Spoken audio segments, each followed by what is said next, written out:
Dopo l'operazione di ieri che ha portato in carcere 11 persone della provincia di Pisa che avevano passato il Capodanno a Napoli comprando e consumando droga nelle stanze di alcuni alberghi di lusso, ancora arresti nelle piazze di spaccio di Secondigliano e Scampia. Nel corso di 3 distinte operazioni i carabinieri hanno proceduto all'arresto di 7 persone originarie delle province di Avellino e Cosenza. I 3 calabresi hanno tentato di darsi alla fuga per sottrarsi ai controlli, ma sono stati bloccati e trovati con circa 90 grammi di eroina e crack. L'accesso alla discarica di Pianopoli nell'Ametino è stato bloccato per alcune ore stamani da un centinaio di aderenti al movimento Rete per la difesa del territorio franconistico. La protesta è finita dopo l'arrivo dei carabinieri del nucleo operativo ecologico, il cui intervento era stato chiesto dagli stessi manifestanti per verificare i rifiuti conferiti. Dopo che gli autisti di 2 camion che hanno scaricato prima del blocco hanno riferito di aver trasportato le ceneri della combustione del termovalorizzatore di Gioia Tauro.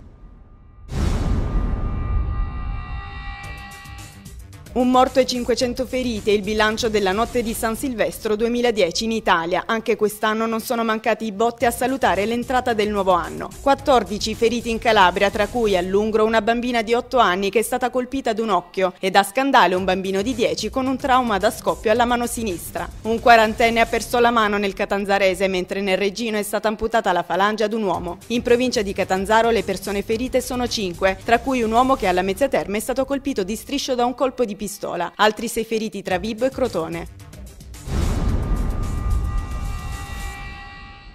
Sebbene in ritardo rispetto al resto dei nascituri italiani, anche la Calabria ha i suoi piccoli primati nella rincorsa al primo posto tra i neonati del Capodanno 2011. Lo scettro di Reginetta va ad una bambina cosentina, Francesca, venuta alla luce alle 4:25 del mattino. A seguirla la catanzarese Milena, che si è vista soffiare il primo posto per soli 5 minuti di ritardo. A Reggio Calabria alle 4:34 nasce il primo maschietto, Domenico. Chiude la classifica Rebecca, nata a Crotone alle 5:54. A bilanciare le tante nascite di femminucce, seppur con ritardo, ci hanno pensato i 3 gemellini in Ternullo, Andrea, Francesco e Alex, nati alle 11 del primo dell'anno.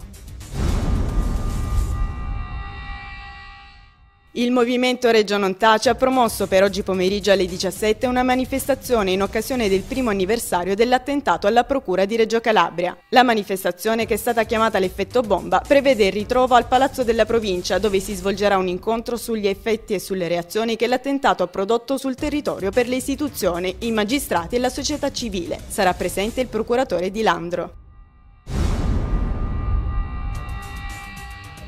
Oltre alla cronaca, le tradizioni del Capodanno calabrese, anche il 2011 è stato inaugurato dal tradizionale tuffo di inizio anno a Crotone, così come a Catanzaro e a Reggio Calabria. Oltre una cinquantina i coraggiosi che in piena tenuta estiva si sono immersi nelle fredde acque adiacenti alla Lega Navale di Crotone. Temerari anche a Catanzaro, dove un gruppetto di persone ha sfidato il freddo pungente e le nubi all'orizzonte per lanciarsi nelle gelide acque antistanti il litorale di Lido.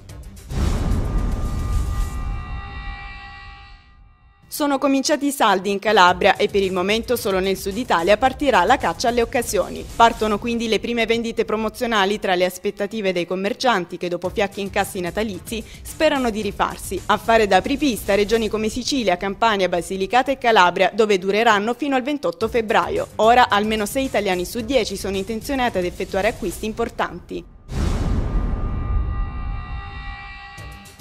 Auguri nel tempo, il titolo della singolare mostra nelle sale di Villa Zerbi, curata dalla collezionista Lucia Federico, che proietta il visitatore nell'atmosfera dell'Ottocento. In esposizione biglietti d'auguri, cartoline, telegrammi, calendari d'epoca, ma anche, per restare in tema con il periodo, presepi antichi e giocattoli. Si possono poi ammirare ventagli, mobili e suppellettili varie, tutte fornite in prestito dall'antiquaria Daniela Zino. La mostra resterà aperta fino al 16 gennaio ed è ad ingresso gratuito.